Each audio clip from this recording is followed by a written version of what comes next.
बिस्मिल्लाहिर्रहमानिर्रहीम। शुरू करते हैं अल्लाह के पाक नाम से जो नहायत रहम करने वाला है। उम्मीद करता हूँ आप जहाँ पे भी होंगे खैरियत से होंगे। आज एक टॉपिक लेके आपकी खिदमत में हाज़िर हुआ हूँ कि नज़ला, ज़ुकाम, खांसी, गले की खराश और चर्बी जिससे हमारा फ़ैट बहुत ज़्यादा बढ़ना शुरू हो जाती है, इसको हम किस तरह और हम अपने जो निज़ाम है, हमारा जो हज़म करने का प्रोसेस है, उसको किस तरह हम बेहतर कर सकते हैं। अल्लाह ताला ने बहुत सी मादनियात रखी हैं, बहुत ही नेमतें हैं। अब उसमें से आज एक पे हम डिस्कस करेंगे। अगर आपने अभी तक मेरा चैनल सब्सक्राइब नहीं किया तो आपसे रिक्वेस्ट है कि मेरा चैनल सब्सक्राइब करें कि आपको आने वाली इन्फॉर्मेटिव वीडियोस जो हैं वो टाइमली आप तक पहुंच सकें। आज जिस टॉपिक पे बात करेंगे वो है सरसों का तेल। सरसों का तेल जिसको किस तरह हम इसका इस्तेमाल कर सकते हैं और इसके इस्तेमाल से हम किन चीज़ों का फ़ायदा हासिल कर सकते हैं। सबसे पहले तो ये सरसों का तेल हमारे जो आम रूटीन में अभी इसका इस्तेमाल बहुत कम हो गया, लेकिन हम अगर पिछली बैक हिस्ट्री पढ़ते हैं तो इसका बहुत ज़्यादा इस्तेमाल होता था खाना पकाने में। हमारा जो भी खाने वाली चीज़ें होती थी मोस्टली वो इसको सरसों के तेल में ही पकाते थे। उसकी वजह क्या थी? इसकी बहुत ज़्यादा अफादियत थी। इसका सबसे मेजर इफ़ेक्ट यह है कि WHO ने इसमें ऐसी रिसर्च की है कि ये कुदरती तौर पे अल्लाह ताला ने इसको अगर हम कुकिंग ऑयल में के तौर पे इस्तेमाल करते हैं तो इसमें एक ऐसी कुदरती तौर पे पॉलीमोनोसैकेराइड्स सैचुरेटेड फ़ैट होती है जो हमारे जिस्म के लिए बहुत फ़ायदेमंद होती है।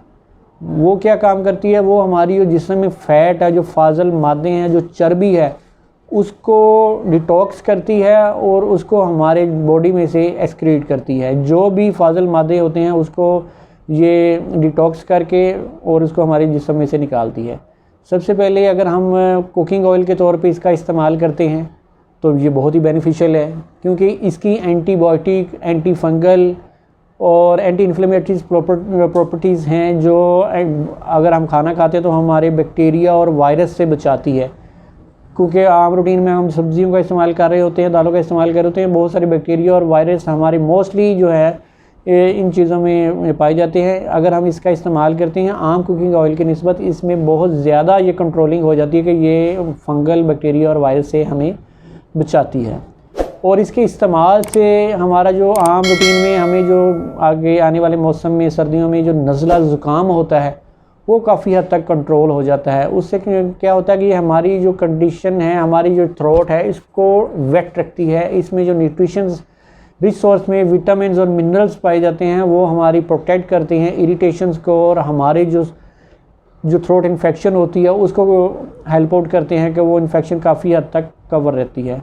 गले की खराश जब होती है तो उससे हमारी जो बलगम और सांस की नालियों में रेशे का जमना शुरू होने के चांसेस बहुत ज़्यादा होते हैं। ये हमारी जो सांस की नालियों में बैक्टीरिया की इन्फेक्शन होती है, ये उसको कंट्रोल करने में हमारी हेल्प आउट करती है कि वो बैक्टीरिया को इन्फेक्शन बहुत जल्दी, अगर खुदा न खास्ता अगर हो गया है तो उसको क्लियर करने में बैक्टीरिया को, और हमारे जो सांस का मसला होता है बैक्टीरिया इन्फेक्शन से हमारे सांस मुश्किल से आता है, उसको क्लियर करने में हमारी हेल्प आउट करती है।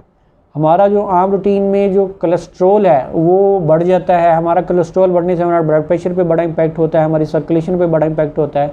हमारा जो गुड कोलेस्ट्रॉल है, HDL लेवल है, उसको ये बेहतर करती है और बैड कोलेस्ट्रॉल लेवल को ये डाउन करती है। फिर ही हमारी जो खून की सर्कुलेशन है वो बेहतर होती है और हमारा ब्लड प्रेशर जो है वो बेहतर होता है।